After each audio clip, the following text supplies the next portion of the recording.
Hello বন্ধুরা, সবাইকে স্বাগতম সিদ্দিক আইটিতে। আমি আজকে আপনাদের জন্য হাজির হয়েছি মাইক্রোসফট ওয়ার্ডের A to Z টিউটোরিয়াল নিয়ে। আজকে আমাদের টিউটোরিয়ালের লাস্ট পার্ট, এবং এই পার্টটা আমি আপনাদেরকে দেখাবো হিডার অ্যান্ড ফুটার কি, এবং আমার আনুষঙ্গিক রিভিউ যে অপশানটি রয়েছে, রিভিউ অপশানটা কি সেটি দেখাবো, এবং কেমন করে প্রিন্ট করতে হবে সেটি আমি দেখাবো। দেখালে আমার মাইক্রোসফট ওয়ার্ডের বেসিক যে টিউটোরিয়াল রয়েছে সেটি আপনাদের জন্য শেষ হয়ে যাবে। বন্ধুরা, আপনারা যদি অ্যাডভান্স কোর্স করতে চান তাহলে অবশ্যই নিচে কমেন্ট করে জানিয়ে দিন, আমি ইনশাআল্লাহ আপনাদেরকে শেখানোর চেষ্টা করব, এবং আমাকে মেল করতে পারেন। চলুন কথা না বাড়িয়ে আমরা সরাসরি আমাদের ভিডিওতে চলে যাই। বন্ধুরা, আরেকদিন আমি দেখিয়েছিলাম হিডার অ্যান্ড ফুটার কি, আগে টিউটোরিয়ালগুলোতে। আমরা দেখব হিডার অ্যান্ড ফুটারের কাজগুলো। আমরা যখন ওপরে দেখেন, আমরা যখন লেখা শুরু করি, তখন আমি কিছুটা বড় করি তাহলে বুঝতে সুবিধা হবে। আমরা যখন লেখা শুরু করি তখন দেখেন আমরা উপরে কিছুটা ফাঁকা আছে, সেটাই বলা হয় হিডার। এই হিডারে ক্লিক করতে যেতে হলে আমাদেরকে মাউসটাকে দুইটা ক্লিক করতে হবে, সিলেকশন ক্লিক করতে হবে। এখন বন্ধুরা দেখেন হিডার যে অপশানটি রয়েছে, এখানে অনেকগুলো অপশান দেওয়া আছে। হিডারে যখন আমরা ক্লিক করব, যে আমার হিডারটা কেমন হবে, ডকুমেন্ট টাইটেল হবে, পেজ হবে, শুধু নাম্বার হবে না কি হবে, সেটা আমরা পেজের বিভিন্ন নাম্বার স্টাইল দেওয়া আছে, আপনি সেভাবে দিতে পারেন। এখানে ইচ্ছা মতো আপনি চয়েস করতে পারেন, এবং আপনি আরও হিডার আপনি অনলাইন থেকে নিতে পারেন। সিম্পল দেখেন এখানে দুইটা মাত্র আছে আমার, আপনি হিডারটি নিয়ে আসতে পারেন। আমরা সিম্পল পেজ হিডারটা নিই। সিম্পল আমরা এখানে ক্লিক করি, যেখানে আমার প্রত্যেকটি পেজের নাম্বার দেখাবে। আমরা যদি নিউ পেজ করি, সিম্পল আমি দেখেন আরেকটা যদি আমার পেজ করি, আমরা কীভাবে নিউ পেজ নিতে পারি, ইনসার্টে যে আমার সিম্পল লেআউটে যাওয়ার পর এখানে পেজ ব্রেকটা নাই, এখানে আমাদের প্রথমে ক্লিক করতে হবে, তারপর আমি পেজটা নিতে পারবো। হ্যাঁ, এখানে চলে এসেছি ইনসার্টে যে একটি পেজ ব্রেক। এই তো দেখেন আমার এখানে 2 নাম্বার দেখাচ্ছে, এটা 1 নাম্বার পেজ দেখাচ্ছে। আমি যতগুলো পেজ নেব হিডারে দেখাবে আমার ততগুলো। বন্ধুরা, হিডার অপশানে যেতে হলে আমি আবার দেখিয়েছি কী করতে হবে, মাউসের বাম পাশে ক্লিক করে দুইবার ডাবল ক্লিক করলে আমরা হিডারে চলে যাব। হিডার অপশন আমরা ইচ্ছা করে এটাকে উপরে কীভাবে ছোট করতে পারি, একটু নিচে করতে পারি, আমরা শুধু টেক্সটটাও রাখতে পারি। এখানে সিম্পল দেখেন আমি টেক্সটটা রেখেছি, এটাকে একটু বড় করতে পারবো, ছোট করতে পারবো, ইচ্ছা মতো আপনি ফন্ট নিতে পারবেন। এটাই বন্ধুরা, আপনি এখানে টাইটেলও লিখতে পারবেন, আমার যা ইচ্ছা তাই লিখতে পারবেন। পরে যে অপশানটি রয়েছে সেটাকে বলা হয় ফুটার। ফুটার নিচেটা আমরা বলা হয়, নিচে যে অপশানটি ফাঁকা থাকে সেটাকে বলা হয় ফুটার। আমরা এই ডিজাইনটির নিচে নিই। দেখেন বন্ধুরা, এখানে আপনি নিজে ইচ্ছা মতো লিখতে পারবেন। আমরা ক্লিক করি, দেখেন আমার হিডারটা ফুটারটা কেমন হবে সেটা আমরা একটু দেখব। হিডার একটু ছোটো করি পেজটা, মানে ফুটারটা এই অবস্থা আছে। আমরা হিডারে একটা টাইটেল দিয়েছি, আমি একটা ভালো করে দেখাইনি, দেখলে সুবিধা হতো আপনার। আমরা ইচ্ছা করলে ডিজাইন করতে পারবো লেখার। আর ডিজাইন করার জন্য আমরা সবাই জানি এখান থেকে সাইজটা নিতে হবে। আমার একটু বড় সাইজ নিই, লেখাটা বোল্ড করি, এখানে একটু ফর্মে নিই, লেখাটা ছোট করি, তাহলে সুবিধা হবে। হ্যাঁ, দেখুন বন্ধুরা, আমার এখন ছোট করলে বুঝতে পারবেন যে আমার টাইটেলটা এইরকম হয়েছে। আমি নিচের পেজটাতে একই হিডার রয়েছে। এখন আবার হিডারে যদি যেতে চাই তাহলে মাউসের পাশে ক্লিক করতে হবে। বন্ধুরা, হিডার অ্যান্ড ফুটারটা দেখলেন, এখানে ডিজাইন আমরা ইচ্ছা মতো নিতে পারবো, আমরা এডিটও করতে পারবো। পরেরটা হলো যে আমার পেজ নাম্বারটা কোথায় দিব, আমি বটম দিব, ওপরে দিব, পরে পেজ মার্জিনে দিব, এগুলো অপশানটি রয়েছে। আমরা ইচ্ছা মতো আমাদের পেজ নাম্বার দিতে পারবো। এবং ডেট অ্যান্ড টাইম রয়েছে। আমার অনেক লেখার সময় আমরা ডেট অ্যান্ড টাইম দিই, স্ট্যাম্প করি। আমরা ক্লিক করলে দেখেন ডেট অ্যান্ড টাইম এখানে সিলেক্ট হয়ে আছে আমার হিডারের সাথে। দেখেন date and time. Document information আমরা দিতে পারি, অথারের নাম লিখতে পারি, আর অন্যান্য অপশান রয়েছে। কুইক পার্টস যদি দিতে পারি, অটো টেক্সটও আমরা দিতে পারি, ইউজার পিকচারও আমরা কিন্তু ওখানে দিতে পারি। সিম্পল পিকচার একটা সিলেক্ট করলাম, দেখেন হিডারে আমার পিকচারটা, আমি পিকচারটাকে ছোট করতে হবে তাহলে দেখতে সুবিধা হবে। সিম্পল ছোট করি। হ্যাঁ, দেখেন বন্ধুরা, আমার হিডারটা এখন এই অবস্থায় রয়েছে। আমি কি করতে পারি, পিকচারও দিতে পারি, সেটা ইনসার্টের মাধ্যমে গিয়ে পিকচার। এখন আমার এখানে এটাকে বলে নেভিগেশন টুল। নেভিগেশন আমরা হিডারটা ফুটারও যেতে পারি, আবার হিডারও আসতে পারি মাউসে ক্লিক না করি। এবং আমরা প্রত্যেকটা পেজে এখানে একটা অপশান রয়েছে ডিফারেন্ট ফার্স্ট পেজ, প্রত্যেকটা পেজের ডিফারেন্ট করতে পারি। আবার একটা অপশন করতে পারি যে জোড় পেজগুলোতে একই রকম, পেজের পেজগুলোতে একই রকম, সেই অপশানটাও করতে পারি আমরা।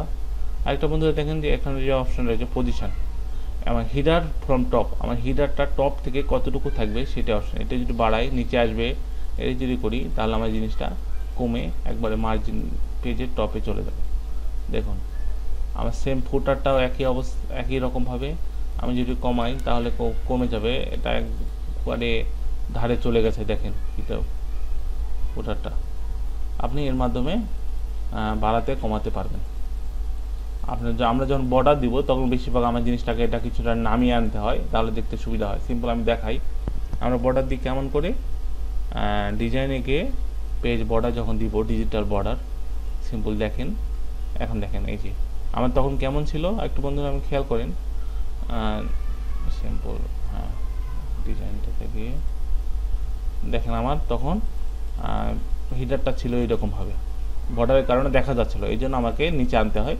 সেটা আমরা কী করবো, পজিশন যে অপশানটি রয়েছে, আমরা যখন হিডারে ক্লিক করব, হিডারে ক্লিক করার পর ডিজাইন নামে যে অপশানটি এখানে তৈরি হবে, হিডার অ্যান্ড ফুটার টুলস নামে যে অপশানটি আছে এখানে ডিজাইন যে অফ হবে সেখানের ভিতরে আমরা এই অপশানগুলো পাবো। হিডার ফুটার টপ এই অপশানটির মাধ্যমে হিডারটাকে নিচে উপরে আনতে পারবো। এবং ক্লোজ হিডার অ্যান্ড ফুটার দিলে আমাদের হিডার অ্যান্ড ফুটারটা অপশানটা কেটে যাবে, যাওয়ার পর আমরা নিচে আমরা টেক্সটে চলে আসবো, ইচ্ছা মতো আমরা টেক্সট লিখতে পারবো। এবং বন্ধুরা এখন আমরা আপনাদেরকে দেখাবো হিডার অ্যান্ড ফুটারটা আপনারা দেখলেন, এখন আমরা দেখাবো রিভিউ যে অপশানটি, এটি খুবই গুরুত্বপূর্ণ। আমরা একটা জিনিস লেখাটা একটু বড় করি তাহলে আপনাদের বুঝতে সুবিধা হবে। দেখেন আমার লেখার নিচে দিয়ে লাল একটি অপশান রয়েছে, সেটি কি বোঝাচ্ছে, কম্পিউটার বোঝাচ্ছে এটি হচ্ছে আমার ভুল রয়েছে।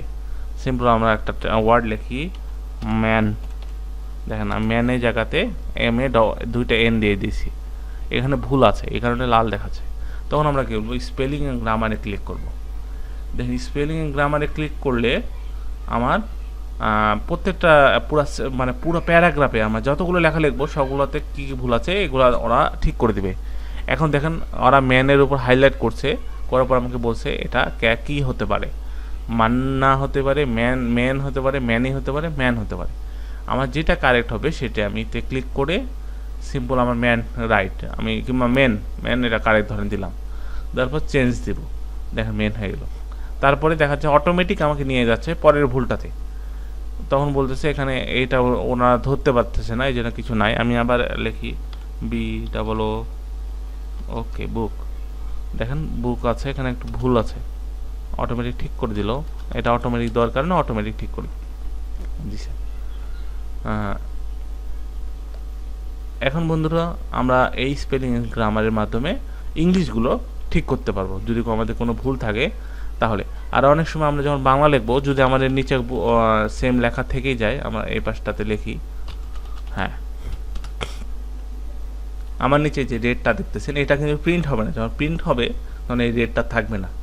আর আমরা যখন বাংলা লিখবো তখন রেডটা থেকে থাকবে, কারণ রেড লেখাটি ডিকশনারিতে নেই। আর আপনারা যদি রেডটাকে বাদ দিতে চান সিম্পল আমরা কি করব, ইগনোর অল দিব। আর একটা স্পেলিং এন্ড গ্রামার একটা সহজ আপনাদের কয়েকটা অপশন দেখাই। সিম্পল ম্যান লিখি আমি, আবার সেম একই, এখানে দেখছেন যে ভুল আছে, তখন আমরা কি করব, মাউসের ডান পাশে লেখাটার উপর মাউস নিয়ে এসে ডান পাশে যখন আমরা ক্লিক করব সেম ওই স্পেলিং এন্ড গ্রামার এখানেও আমাকে দেখাচ্ছে যে আমার কি হতে পারে। আমার ম্যান লিখলাম, ম্যান ক্লিক করলে দেখেন অটোমেটিক ম্যান হয়ে যাবে। তারপরে যে অপশনটি রয়েছে সেটি আমার হচ্ছে যেটা গুরুত্বপূর্ণ সেটা হলো ওয়ার্ড কাউন্ট, সেম একই রকম। আমার ওয়ার্ড কাউন্ট হচ্ছে আমার এই একটা টেক্সটের ভিতর